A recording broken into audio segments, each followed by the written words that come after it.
Dumka police ने मुफस्सिल थाना क्षेत्र के चोरकट्टा गांव में वृद्ध दंपति की हत्या मामले का उद्भेदन कर लिया। मामले में पुलिस अधीक्षक पीताम्बर सिंह खेरवार ने पत्रकारों को जानकारी दी कि इस दोहरे हत्याकांड को मृतक के छोटे दामाद ने अंजाम दिया था। लालच और पैसे के विवाद में उसने अपने ससुर और सास की बेरहमी से हत्या कर दी। पुलिस अधीक्षक पीताम्बर सिंह खेरवार ने बताया कि एसडीपीओ विजय कुमार महतो के नेतृत्व में टीम गठित कर एसआईटी ने इस हत्याकांड में पश्चिम बंगाल के बीरभूम जिला के मारग्राम थाना क्षेत्र अंतर्गत दिगुली मालपाड़ा गांव से मृतक के छोटे दामाद सुबल साहा उर्फ भालू साहा को गिरफ्तार कर लिया है। पुलिस ने उसकी निशानदेही पर घटना के समय पहना हुआ पीले रंग का खून से लगा टी शर्ट, अभियुक्त का एंड्रॉयड मोबाइल फ़ोन, ससुर का कीपैड फ़ोन, मोबाइल फ़ोन, सास का एक सोने का चैन, एक सोना का अंगूठी और 4 सोना का नाक में पहनने वाला बेसर। अभियुक्त सुबल साहा उर्फ भालू साहा को रविवार को कोर्ट के समक्ष प्रस्तुत किया गया, जहां उसे 14 दिनों के न्यायिक हिरासत में जेल भेज दिया गया। पुलिस जांच में सामने आया कि मृतक गोपाल की 2 बेटियां थीं।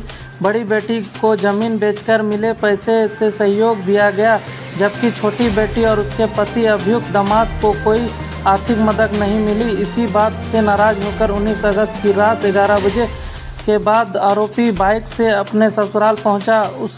उसने फ़ोन कर दरवाज़ा खुलवाया और पैसे की मांग की। ससुर द्वारा डांटने और घर से निकल जाने के लिए कहने पर वह गुस्से में आ गया और घर में रखे ईंट और पीढ़ा से वार कर ससुर की हत्या कर दी। इसी दौरान बाथरूम से बाहर आई सास को भी उसने मार डाला।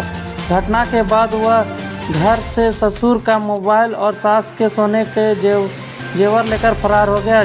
जाने से पहले उसने उसी घर में स्नान भी किया। उसके घर के बाहर खून के धब्बे नहीं मिले। वारदात के बाद आरोपी दामाद लगातार पुलिस को गुमराह करता रहा और कहता रहा कि वह झारखंड में नहीं था, लेकिन पुलिस ने मोबाइल कॉल डिटेल निकाला तो उसकी लोकेशन उसी गांव में मिली। घटना से पहले मृतक को अंतिम कॉल भी उसी ने किया था। सीसीटीवी फुटेज में वह भी अकेला घूमता नजर आया। एसपी पीताम्बर सिंह खेरवार ने बताया कि छोटा दामाद आर्थिक तंगी से जूझ रहा था। हाईवे ट्रक चलाने का उसका काम बंद हो गया था। उसने ससुर के इलाज में भी मदद की थी, लेकिन जब ससुर ने अपनी ज़मीन बेचकर मिले पैसे बड़ी बेटी को दे दिया और छोटी बेटी को नज़रअंदाज किया तो नाराज होकर दामाद ने हत्या कर दी। 20 तारीख के शाम में हम लोग को पता चला कि चोरकट्टा मुफस्सिल थाना अंतर्गत एक गांव है, जहां वृद्ध दंपति की हत्या की गई है और उसका छानबीन किया गया। एसआईटी का गठन किया गया एसडीपीओ सदर के नेतृत्व में।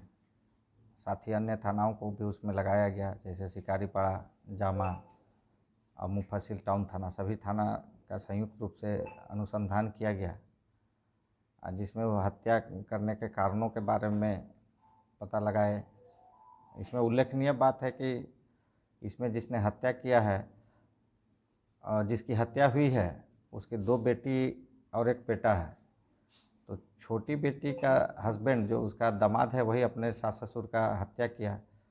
चूँकि इसके पीछे का कारण आर्थिक रूप से जब ये लोग कमज़ोर थे, उसमें वो अपना ससुर का मदद किया करता था। कालांतर में मृतक के पास काफ़ी ज़मीनें हैं, जिसको बेचा, उससे उसको लाभ हुआ, लेकिन वो बेचे हुए पैसे को अपने बड़ी बेटी को दिया करता था और अपने बेटे और छोटी बहन को नहीं देता था, जिसके कारण ये उनसे मांगना चाहता था पैसा। और जिस रात को 19 तारीख का रात को, चूँकि उसका बेटा अपने ससुराल मनसा पूजा में गया था, वो जानता था कि घर में खाली सास और ससुर हैं।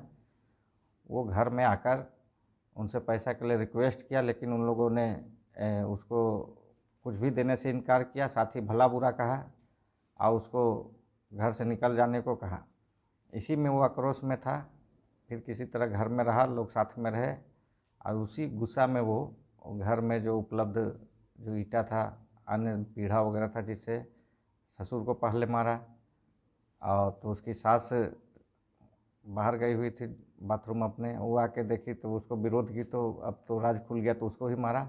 और दोनों की मृत्यु के पश्चात वो घर से कुछ सोने का चेन और अंगूठी और बेसर वगैरह ले गया था।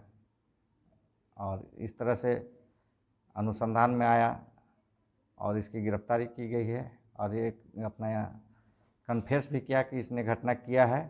और घटना में जो पहना था टी शर्ट उसमें खून लगा वो बरामद हुआ। मृतक का मोबाइल इसके पास से बरामद हुआ जहां रखा था। साथ ही इसके घर से सोने का लॉकेट और जो सामान जो यहाँ से चोरी करके ले गया था अपने ससुराल से सभी इसकी निशानदेही पर बरामदगी की गई है। सर क्या एविडेंस नष्ट करने का भी प्रयास किया था? सारा चीज़ इसके पास था। मोबाइल लेके गया था यहाँ से, यहाँ मारने के पश्चात घर में ही नहा वहाँ के गया, इसलिए बाहर खून का जो दाग धब्बा निकलते हुए हम लोग को नहीं दिखा। क्योंकि ये अपने मोबाइल से अंतिम कॉल मृतक के मोबाइल पर जो गया था इसी के मोबाइल से गया है और इसका उस समय का लोकेशन उसी गांव में था। पूछताछ के क्रम में इसने साफ इनकार किया कि मैं झारखंड आया नहीं हूं, लेकिन तकनीकी रूप से ये उस गांव में उस दिन था जिस दिन घटना हुआ है। तो प्रारंभिक जो संदेह इस पर गया और उस पर अनुसंधान करने के पश्चात इसने जो कन्फेस किया और जो उसकी सारी सामग्री उसके पोजीशन से उसके निशानदेही से बरामद हुआ और इस प्रकार स्पष्ट हुआ कि इसने ही उसकी हत्या की है। और सीसीटीवी फुटेज में हम लोग भी देखे जिसमें ये अकेले ही उसमें दिखा है। तो सर क्या ये पूरा हत्या करने